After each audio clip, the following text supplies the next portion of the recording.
Hello everyone and welcome back.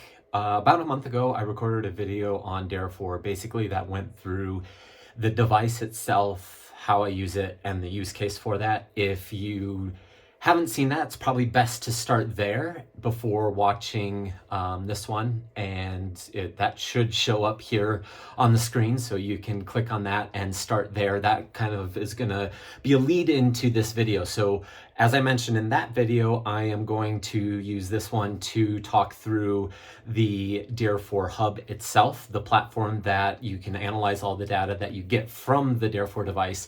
And that's really going to be a lot of where the use case and where the gains that you can make from implementing this device into your training, or if you're a coach implementing this device into working with your athletes, it can be done through this hub.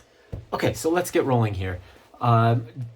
When the first thing that you see when you come into the Darefore Hub, when you log in, is the dashboard here. And this is going to be really similar to what you see with any of the training platforms out there that you've used in the past, whether it's Training Peaks or whatever device you're using, their specific platform. You can see a lot, your current and previous rides. You've got a calendar here. You can add rides that didn't automatically upload. Here you can see that I've connected automatically with my Garmin device, so any ride that I do automatically comes into the hub. The trends are very similar to what you would see with the Training Peaks calendar, for example, or the performance metrics there. You can expand any of these out to view more. We'll go into that in a second. You can see previous progress. Again, none of this is unique to the Darefore app or hub. You could see all of that in your current platforms. When you start to see these logos, though, that's where the individual benefits of the Darefore device can be explored here. And position progress is obviously one of these big things. I haven't done any riding with my road bike. I started using this when I was in the race specific phase, so all my rides have been done on the TT bike. So you can select the difference one. Obviously, when you're riding, you're going to have a different ideal position, whether you're on a road bike or a TT bike. So you can select that, and then you can toggle between your indoor and your outdoor rides, and it's going to show the average time spent in each of the different positions over the course of the last time. You can also just look at one. How much time are you spending in the ideal TT position? And yeah, so that is one where that is a big benefit here that I talked about in the previous video. Okay, so now when we move on to some of the specifics here, when we look at the individual sessions, you can see all the previous sessions that you've done. And then you can go in or you can also look at, okay, the ones with the check mark are the ones that I was wearing the Darefore device. The ones with the X still uploaded the session, but I didn't use the Darefore, so they won't have the position data, but they still add to the overall fitness trends and tracking that you'd want to have on any dashboard that you're using. Then you can just click on any of the links here to go into the individual rides. And I'm going to do a number of videos here throughout the course of 2025 that I am going to use the platform here and actually go in and break down the specifics of individual rides. So I'm not going to do that for this video. I'm just really showing what the platform is, what it's capable of, and how you can use it. And then I'll go into the specifics of ride breakdown, workout breakdowns in a future video. But when you go in and look at the individual session, again, something like this map and graph with everything overlaid is something that you're going to see in any platform. Obviously, the big difference here is body angle. And with this, you can look at all of them at once. You can get rid of speed, elevation, cadence. Look at just power and body angle to see how things change over the course of intervals.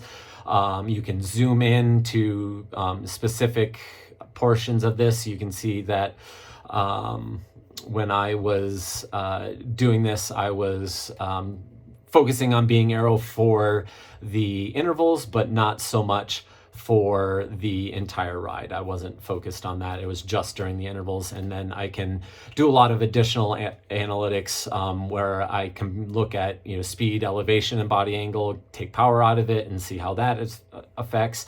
I can bring heart rate into it and see, over long stretches where how heart rate is affected by body angle, and then with power as well. Again, I'll do a lot of this discussion in later videos to try to keep this one relatively short. Then again, what I mentioned before, anytime we have this the Darefore logo, that's going to include things that are specific or unique to this Darefore Hub. And so when we're looking at the analytics here, again, you can scroll in, scroll out of the map. You've seen a lot of this before. You can focus on just say position and body angle and power again, and hit play, and it'll take you through the entire ride. It'll take you through the points on the course and go over the ride. And if you go over here onto the right, you can see all these things as the ride goes on. You can speed this up, and then it goes a little bit faster. You can slow it down. So that's kind of a fun and unique feature, and I'll talk a little bit more about that in the future. But again, being able to overlay your body angle with the power and heart rate for me is going to be really a powerful tool when I'm really trying to dial in my aero position for different races. Obviously, if it's a hilly race, I can add in the elevation and help me learn when I want to ride out of aero, or when it's more important to, by looking at speeds and CDA, by looking at when I want to maybe have a more aggressive TT position, suck in a little bit more, even if that means the power goes down. So you can do a lot of those calculations with this hub. So that is, again, a really important tool that you can use this device for. Very similarly, you can break it down by laps if you're lapping on the workout. So you can look at all the different power, metrics that you would have normally, but also obviously the body position. And then they're going to give you an estimated CDA. There's a few things that it doesn't take into effect there. So there's a little bit of tweaking that can be done on that in the future to make that a little bit more accurate. It can't really take into effect wind speed or road position. It's really an algorithm that's looking at body position and power and speed. So that's something that'll continue to be refined and improved as they go along. But you can use it to compare you to you, even if it's not the most accurate CDA estimate in the world. It will be reliable on comparing you to you, especially if you're training on the same roads or doing intervals on the same, out and back intervals or something like that. Also, you can look at analytics specific to when you're in your ideal position, not ideal position, when you're standing, when you're just sitting on the hoods, and when you're in TT ideal or lower than ideal. You can look at the specifics in terms of what percentage, the average CDA, the average power, average speed, and you can use that to compare, okay, I was going a little bit slower when I was sitting up, and things like that. So again, another useful piece of this hub. Moving on to tracking your progression, that's the next tab down here. You can look at performance progressions. Again, very similar to what you'd see in other platforms. You can get rid of others or add them back. Nothing super unique here. But again, you see this little logo there. That means that is something that is unique to Darefore. So looking at positions, obviously, as I mentioned before, I haven't used this on the road bike yet, so you can just scroll down and look at the TT bike. You can look at, change the time frame that you want to look at specifically. I've only been using this about 6 months, not quite.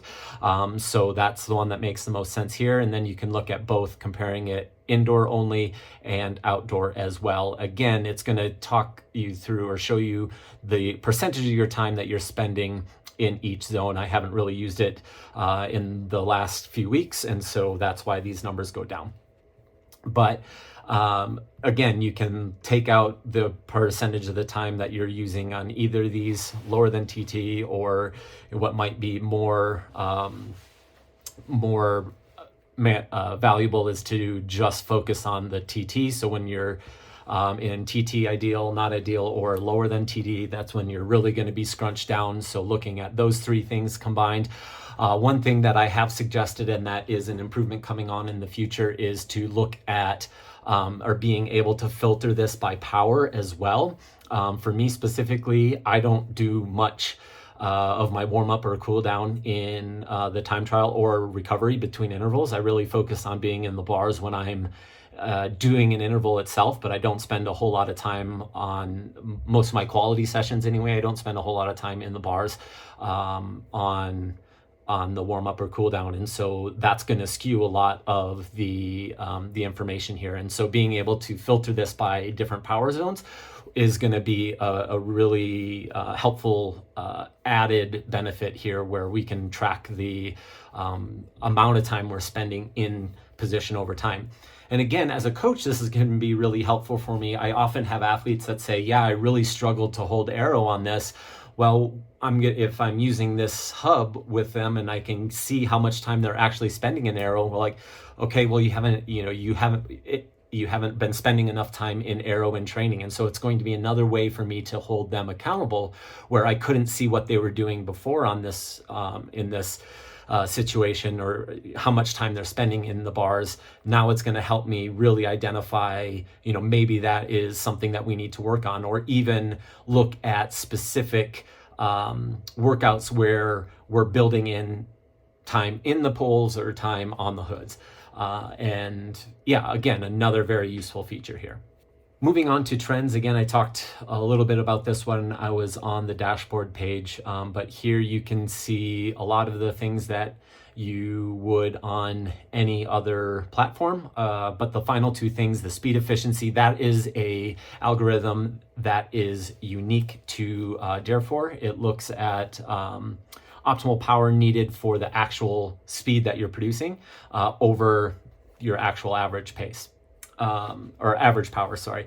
So that is something that is unique to the Darefore platform. That is their own personal algorithm. So that is something, that speed efficiency score.